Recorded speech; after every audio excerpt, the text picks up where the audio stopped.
अगर कोई भी क्रिकेट फ़ैन जिसने कल का मैच नहीं देखा हो, उसको बस आप अगर सिचुएशन एक्सप्लेन करोगे कि 2 बॉलों में 2 रन चाहिए, सामने डेविड मिलर एज़ बैटर हैं एंड कोई भी बॉलर हो और वो इंसान ये ना कहे कि डेविड मिलर इस मैच को जीतने वाले हैं, तो शायद ही वो कोई क्रिकेट फ़ैन होगा।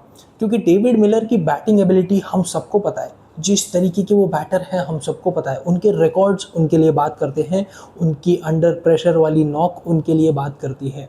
लेकिन शायद ये 2 पॉइंट डीसी को कहीं ना कहीं खटकेंगे ज़रूर। शायद वो सेकंड लास्ट बॉल पे रन ना ले पाना और उस लास्ट बॉल पे रन ना स्कोर कर पाना डेविड मिलर को कभी ना कभी खटकेगा, और वो चीज़ हमें मैच के बाद ही देखने मिले। जिस तरीके से दिल्ली ने ये मैच ऑलमोस्ट ला दिया था एंड इनफैक्ट जीत भी लिया था, क्योंकि जब वो 6 लगा एंड जिस तरीके से दिल्ली इस चेज में पूरी तरीके से दोबारा लौट गई थी केएल राहुल की उस नॉक के बाद, इट वाज ऑलमोस्ट कि दिल्ली ये मैच जीत जाएगी और गुजरात का खाता फिर से नहीं खुलेगा। लेकिन उसके बाद वो जो 2 dot balls I, it totally change the game. सारा कुछ सब का सब धरा रह गया। जिस तरीके से दिल्ली ने बैटिंग की, सब कुछ पानी में चले गया एंड दिल्ली वो मैच हार गई। अब इस मैच में और भी कई सारी बातें थी जो हम इस वीडियो में करने वाले हैं। So welcome to the post match talk for the Delhi capitals versus Gujarat titans game.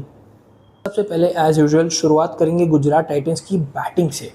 सो साई सुदर्शन जिन्होंने 70 रन बनाए थे, उसके बाद काफ़ी उतना अच्छा फॉर्म में नहीं दिख रहे हैं। लेकिन इस मैच में लौटे थे कैप्टन गिल, जिन्होंने आते ही अगेन एक स्टेटमेंट दिया कि भले ही गुजरात टाइटंस के बैटिंग ऑर्डर में थोड़े बहुत फ्लॉज चल रहे हों, बट मैं जिस मैच में खेलूँगा मेरी परफॉर्मेंस ज़रूर दिखेगी। और वो परफॉर्मेंस दिखी भी। एक कैप्टन्स इनिंग खेली, 70 रन बनाए और उस पूरी इनिंग में कहीं ना कहीं ही स्टिक्ड टू दैट 22 यार्ड्स, क्योंकि उनको पता था कि अगर एक सडन कोलैप्स हुआ या फिर गुजरात टाइटंस के मिडल ऑर्डर और फिनिशर्स पे बात आई, तो कहीं ना कहीं गुजरात ये मैच जीतते हुए भी हार सकती है। साथ में एक और थोड़ी सी अच्छी खबर है कि जॉस बटलर, जो पूरे वर्ल्ड कप में फॉर्म में नहीं थे, पहले मैच में भी फॉर्म में नहीं थे, उनके बैट से पिछले मैच में भी रन आए थे। इस मैच में तो पूरे 50 रन बना दिए एंड अपने स्टाइल में बनाए हैं eight a strike rate of more than 190। जिस तरीके से जॉस बटलर ने आज के मैच में शॉट्स लगाए थे, इट इज़ टोटली क्लियर कि कहीं ना कहीं वो फॉर्म में लौट रहे हैं and it is a very good sign for Gujarat titans fans, क्योंकि पहला मैच जीतने के बाद अब गुजरात इस मोमेंटम के साथ ही आगे जाना चाहेगी। बट और चीज़ें अच्छी हो रही थी तो एक और चीज़ें अच्छी हो गई कि वॉशिंगटन सुंदर के बैट से भी रन्स आए एंड उन्होंने क्विक 50 लगाई, विच मीन्स कि गुजरात के मिडल ऑर्डर्स में कहीं ना कहीं वो थोड़ी सी और होप है। एंड जब ज़रूरत पड़ेगी तो शायद वॉशिंगटन सुंदर का इसी फॉर्म को एक्सपेक्ट कर रही होगी गुजरात टाइटंस, क्योंकि अगर इस तरीके से रन्स बनते गए एंड मिडल ऑर्डर या फिनिशर्स तक की बात नहीं आई, तो गुजरात टाइटंस के लिए मैच जीतना आसान है, क्योंकि उतने reliable middle order batters and finishers Gujarat Titans में इन मैचेस में अब तक नहीं दिखे हैं। तो very good sign from Gujarat batting side. अब आगे बढ़ते हैं उनकी बॉलिंग की तरफ। तो बॉलिंग की बात करें, फाइनल ओवर में जो भी हुआ उसको थोड़ा सा latter part of the video discuss करेंगे, लेकिन उसके पहले डिस्कस करते हैं बॉलिंग में। आपका pace attack is your strength, but the problem is कि अगर आप विकेट नहीं लेते तो हम एक्सपेक्ट करते हैं कि आपकी इकॉनमी कम हो, लेकिन अगर आप विकेट लेते हैं तो भी हम थोड़ी सी एक्सपेक्ट करते हैं कि आपकी इकॉनमी अगर 10 या उससे थोड़ी कम है, it is very good. But you can not give runs at N economy of 13-15।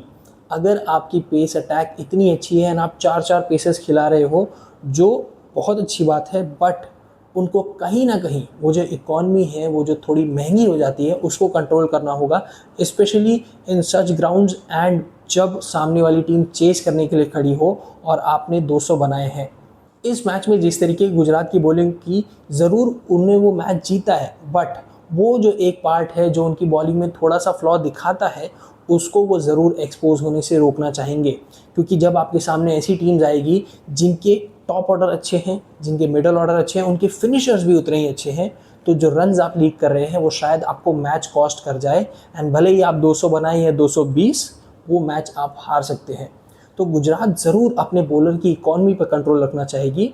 And the reason कि मैं इस इकॉनमी के बारे में बार बार बोलते रहता हूँ वो इसीलिए है कि भले ही batters at a strike rate of 250 runs बना दे, या भले ही batter at a strike rate of almost 300 एक क्विक रन्स और एक क्विक इनिंग खेल कर जाए, लेकिन अगर बॉलर उस इकॉनमी को कंट्रोल नहीं कर सकते और बॉलर वो रन्स रिस्ट्रिक्ट नहीं कर सकते ऑपोजिट बैटर्स के आने से, तब आप वो मैच हार सकते हैं। तो इट इज़ वेरी इंपॉर्टेंट कि उनके बॉलर्स जो गुजरात टाइटंस के लिए विकेट्स भले इस मैच में ज़्यादा नहीं ले पाए, लेकिन ज़रूर ये चाहते होंगे कि कहीं ना कहीं वो जो इकॉनमी जो महंगे साबित हो रहे हैं उसको कंट्रोल करें। बट विकेट्स पेस अटैक नहीं ले पाया। स्पिन में Rashid Khan again a very good spell, और इस स्पेल से गुजरात टाइटंस के फैंस अगेन खुश होंगे कि जॉस बटलर भी फॉर्म में आ रहे हैं, साथ में राशिद खान भी थोड़े थोड़े से सुधर रहे हैं। एंड कितने टाइम बाद राशिद खान ने 3 विकेट वाला स्पेल डाला है, जहां पर उनकी इकॉनमी भी अच्छी थी, 3 विकेट लेके गए। इनफैक्ट पिछले 2 मैचेस के डीसी के मैच विनर समीर रिजवी को एक एक्सीलेंट बॉल पर आउट किया। तो अ very good spell from Rashid Khan which eventually helped कि जीटी के लिए वो मैच शेप अप हो सके, भले ही लास्ट ओवर में जीटी ने वो मैच जीता हो। अब डीसी की बॉलिंग की बात करते हैं। तो डीसी की बॉलिंग में अगेन मुकेश कुमार ने ज़रूर विकेट दिलाई, साथ में एक और विकेट लेके गए अपने साथ लुंगी एंगिडी। तो बेस अटैक से थोड़े अच्छे विकेट्स मिल रहे हैं, बट द प्रॉब्लम अगेन विपरीत निगम, एक ओवर में 23 रन आए उनको, वो अगेन बहुत महंगे साबित हुए। एंड उसके अलावा कोई और बॉलर विकेट नहीं ले पाया। तो दिल्ली के लिए इंपॉर्टेंट ये है कि अपने बॉलर्स को अच्छे से यूज़ करें, साथ में विकेट्स ले, एंड जो इकॉनमी हाथ से फिसल रही है उसको कहीं ना कहीं कंट्रोल करें। एंड अगर कुछ रन्स कम होते गुजरात की बैटिंग में तो शायद दिल्ली ये मैच जीत गया होता। अब सबसे मेन बात करते हैं, और शायद डेविड मिलर की वजह से नहीं बट बाकी दूसरे बैटर्स के चलते दिल्ली ये मैच हारा है। जब स्टार्ट हुआ पथुम निशंका ने बहुत अच्छे रन्स बनाए, इनफैक्ट जो उनसे एक्सपेक्टेड है और जिस तरीके से एक्सपेक्टेड है वो उसी तरीके से काम अपना बखूबी से करते आए हैं पिछले 2 मैचेस से। क्विक रन्स बनाए, अच्छे स्ट्राइक रेट से रन्स बनाए, स्टार्ट अच्छा मिल गया था डीसी को, जिसके बाद केएल राहुल वहाँ पर खड़े थे, अच्छे स्ट्राइक रेट से रन्स बना रहे थे एंड डीसी को ऑलमोस्ट जीत की तरफ ले ही जा रहे थे, एंड शिफ्ट कर दिया था पूरा मोमेंटम डीसी की तरफ ही वो जीत का। लेकिन नीतीश राणा पिछले सारे मैचेस से आउट ऑफ फॉर्म है। सारे मैचेस में नीतीश राणा के बैट से रन्स नहीं आए हैं, कभी रन आउट तो कभी कैच आउट या फिर किसी और तरीके का डिसमिसल। आज के मैच पे भी नीतीश राणा के बैट से रन्स नहीं आए, तो कहीं ना कहीं मिडल ऑर्डर में थोड़ी सी वीकनेस पड़ जाती है। वहीं समीर रिजवी जो पिछले 2 मैचेस के मैच विनर थे डीसी के लिए, वो भी रन्स नहीं बना पाए, and he was almost shocked on that delivery from Rashid Khan. सीधा बोल्ड कर दिया उनको एंड जल्दी डगआउट चले गए। अब अक्षर पटेल भी बैटिंग करने आए तो शायद डीसी फैंस को थोड़ी सी उम्मीदें थी कि कैप्टन ज़रूर इस मैच को जिताएंगे, but he was also out. And उसके बाद जब इतनी सारी बुरी चीज़ें हो ही गई थी तो डेविड मिलर जो इंजरी हुई उनको, उसके चलते वो भी बाहर चले गए, जिसके बाद ट्रिस्टन स्टब्स आए ज़रूर थे बट एक unfortunate run out and he was also in the dugout. जिसको देखने के बाद जब बारी आई तो डेविड मिलर जो इंजरी के चलते बाहर गए थे, उन्होंने देखा और वापस आए अपनी टीम को मैच जिताने के लिए। एंड इनफैक्ट केएल राहुल अगर थोड़ा और टिकते तो शायद डीसी मैच जीत जाता, बट उनके विकेट के बाद David Miller took everything in his hands and पूरा मैच ला दिया था। वो 6, वो पूरा मोमेंटम शिफ्ट डेविड मिलर ने किया था। और जब बारी आई लास्ट ओवर की, विपरीत निगम के पास स्ट्राइक थी, उन्होंने उन पर वो भरोसा दिखाया एंड विपरीत निगम ऑल्सो प्लेड रियली वेल, क्योंकि वो पहले बॉल पर बाउंड्री भी बहुत इंपॉर्टेंट थी। जिसके बाद जब डेविड मिलर के पास स्ट्राइक आई एंड विपरीत निगम आउट हुए तो David Miller also fulfilled the wish of the fans, 106 metre का छक्का लगाया, जिसके बाद DC was almost the winner of this match. But वो कहते हैं ना कि कहानी और आईपीएल में बड़े ट्विस्ट बहुत आम बात है। जैसे ही 2 बॉल 2 की बात आई, David Miller was standing in his crease holding the ground that he owns. जहां पर प्रसिद्ध कृष्णा ने वो बॉल डाली, एक बहुत आसान सा सिंगल हो सकता था, एंड सामने कुलदीप यादव जिनको बैटिंग का आई नो कि T20 में उतना एक्सपीरियंस नहीं है but he can bat, and जब ज़रूरत थी तो वो एक सिंगल निकाल कर भी दिया था डेविड मिलर को। तो कहीं ना कहीं बहुत सारे लोग ये रिग्रेट कर रहे होंगे कि शायद वो सिंगल ले लेना चाहिए था, बट डेविड मिलर ने खुद पर भरोसा दिखाया और जब वो लास्ट बॉल आई तब डेविड मिलर ज़रूर वो बैट स्विंग किया, बट अनफॉर्चुनेट तरीका था एंड मैच हार गई डीसी। बात करते हैं गुजरात के पर्सपेक्टिव से।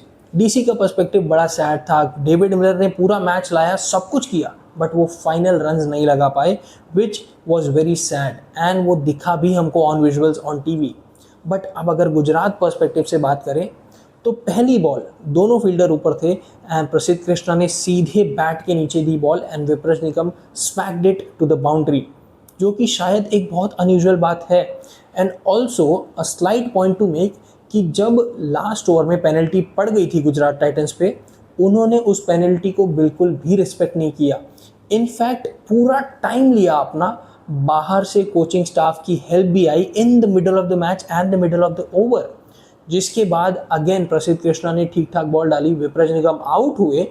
उसके बाद जब 3 बॉल पर 8 रन चाहिए थे, David Miller smack that 6, 106 metre again to remember.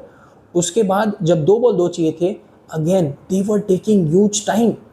जिस तरीके से वो बॉलिंग हो रही थी, अगर डेविड मिलर उस लास्ट बॉल पर एक भी टच कर देते तो शायद वो बॉल बाहर ही जानी थी। लेकिन गुजरात ज़रूर खुश होगा कि वो ये मैच बड़े डिफ़िकल्ट तरीके से या आसान तरीके से नहीं, बट एक थ्रिलर वे में जीते एंड उनको फाइनली वो 2 पॉइंट्स मिल गए। अब ये 2 पॉइंट्स दिल्ली के थे या गुजरात के थे, दिल्ली इसको रिग्रेट करेगा या क्या करेगा, ये तो आने वाले मैचेस ही बताएंगे। बट एक बात ज़रूर होगी कि डेविड मिलर के एफर्ट्स अगेन अप्रिशिएटेबल थे, और जिस तरीके से डीसीए मैच हारा है, उनके दूसरे बैटर्स ज़रूर ये सोचते होंगे कि शायद मैंने वो रन्स बना दिए होते तो आज इस सिचुएशन में हम नहीं फंसते।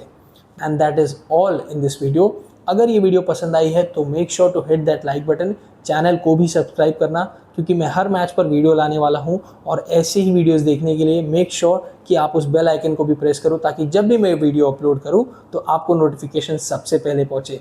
Thank you so much for watching.